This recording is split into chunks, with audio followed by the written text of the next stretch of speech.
Okay, well, these were both more so specialty stores. What about retailers that aren't really focused on video games? What games were exclusive to those? Hey, what do you got the GameStop doesn't? You. What does it take to be a Target exclusive video game?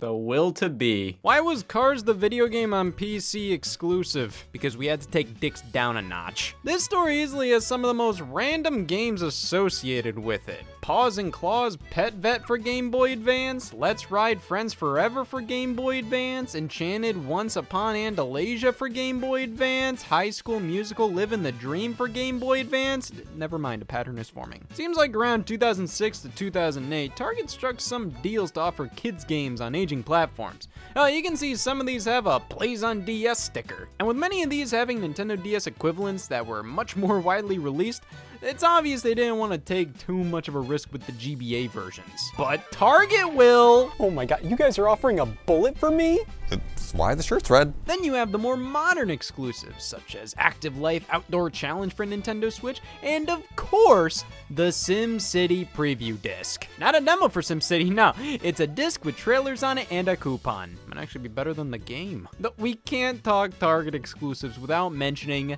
this. The Target exclusive Game Boy Advance Special Edition system. What's special about it?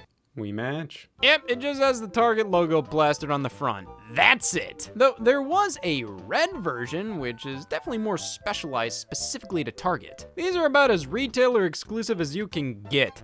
I only say that because I'm terrified what further looks like. Why would you want the name of the store you bought your system from permanently scarred on it? And it's not even a specialized shop like the Nintendo store or something. I buy bread from here. But I'd be lying if I said I didn't find this stupidly charming and novel. I mean, the Target Game Boy Advance AutoZone Cheese Nips. Special edition systems seem pretty well suited for this practice. Instead of developing a whole ass game just to sell it at Menards, you can just smack a paint job on a console and boom! My loyalty has been rewarded. Sticking with the Game Boy Advance, the SpongeBob SquarePants and Pikachu Game Boy Advance SPs were exclusive to Toys R Us. Two pretty damn popular characters to make exclusive systems for just one retailer. I gotta say, I'm impressed. I assume other stores got pretty cool exclusives as well, so let's make that assumption a reality.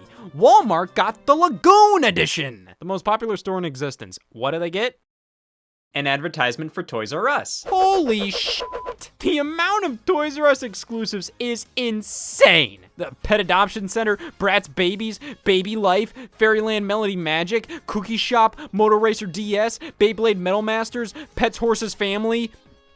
Now, Pets Horseshoe Ranch, you can buy that shit anywhere. DS games were churned out like butter. That's fast. So of course, while many of these were Toys R Us exclusive, they were cookie cutter, copy and paste type of games you could find a million alternatives for elsewhere.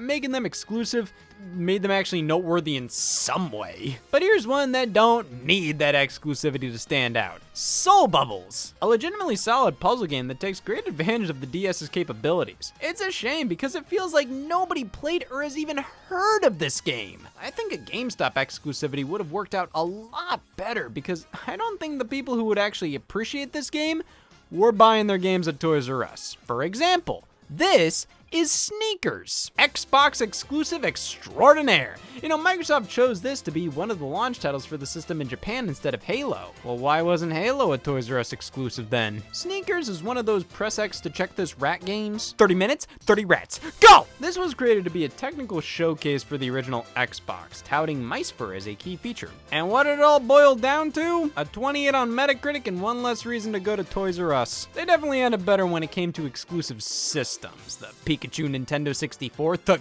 gold Nintendo 64, the black Game Boy Advance? Really? Out of all colors to make retailer exclusive. Oh, no poos. I just wish any of these designs scream Toys R Us. I mean, this is a toy store for crying out loud. Give me a Game Boy that looks like I bought it from one.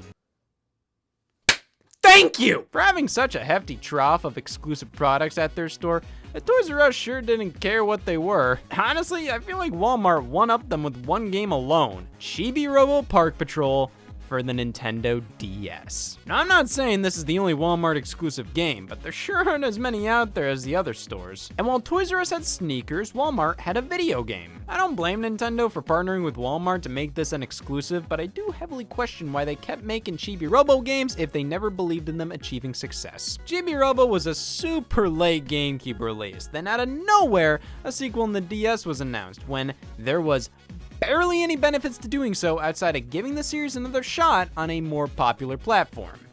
And now there were none. Most of the video game exclusivity you'd find at Walmart and countless other stores are the retailer bonuses. And these aren't games that are exclusive in of themselves, rather, you get a little something extra for choosing Kmart, because nobody else did. Sure is a lot of the box art you're obscuring just to tell me I get character decals. And character decals in French. Has this stuff ever persuaded anybody to buy from a different store? If anything, it makes me want to stay away. I don't want my copy of Country Dance 2 to remind me where I bought it. That's the thing. Almost every instance of this practice involves this being printed on the cover art. Why isn't it just a sticker or something? Feels like it's some cheap marketing tactic. Now, every time you pull the game off your shelf... Oh yeah, I almost forgot. Walmart.